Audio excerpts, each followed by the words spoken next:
Sean Diddy Combs might be going to jail, but he did dodge a pretty big bullet today. Jurors acquitted him on charges that could have sent him to jail for the rest of his life. Now, within the past hour, a judge has denied bond for Combs while he awaits sentencing. Fox's Conner Hansen is outside the courthouse in New York City. The verdict is in, and Diddy's defense team is claiming victory, although he could be heading to prison for up to a decade. After almost 2 months in a Manhattan federal courtroom, a jury delivered a split decision for former rap superstar Sean Diddy Combs. They spent 14 hours deliberating, then convicted Combs on 2 counts of transportation to engage in prostitution, but acquitted him of the more serious charges, racketeering conspiracy and sex trafficking, which could have put him behind bars for the rest of his life. It's absolutely a win.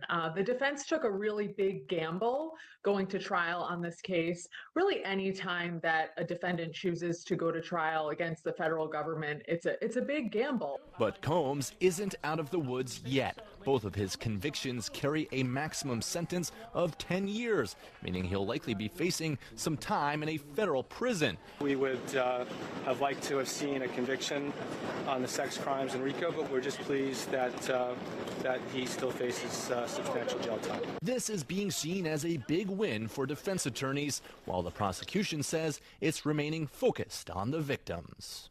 It makes it much more difficult to argue that somebody was coerced when in a text message they're saying that, essentially that it was consensual. The defense team for Diddy says it will appeal those guilty verdicts, and it continues to insist that all those sexual encounters were consensual.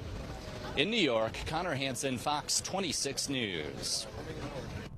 Attorney Nicole DeBoard offered some more insight about the jury verdict on Houston Live and Local. I think that the prosecution had a real challenge with the racketeering charges and the sex trafficking charges. So this verdict, which was a real win for Diddy's trial team, really changed the perspective that he could be spending the rest of his life in prison. Instead, he's looking at a maximum sentence of 20 years. And that's only if the judge stacks the 2 10-year maximums on the counts that he was convicted for. So there has been obviously reaction from both sides, more so a lot of people upset at what the verdict came back with. So what do you think in terms of moving forward as a lawyer? How do you kind of digest all of that, or do you? Well, the reality is that we have all kinds of conduct out in the world that we may disagree with, right? It could be someone's view is different than ours. It could be upsetting, but there are sometimes things that are upsetting that are not crimes.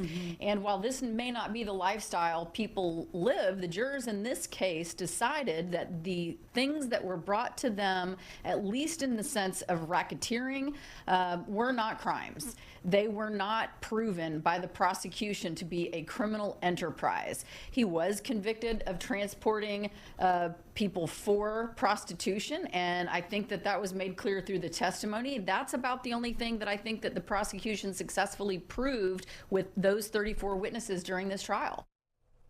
Well, Fox Local has a special section covering the entire Diddy trial. You can review all of the big moments of the case by downloading the free app for your smart TV or your smartphone.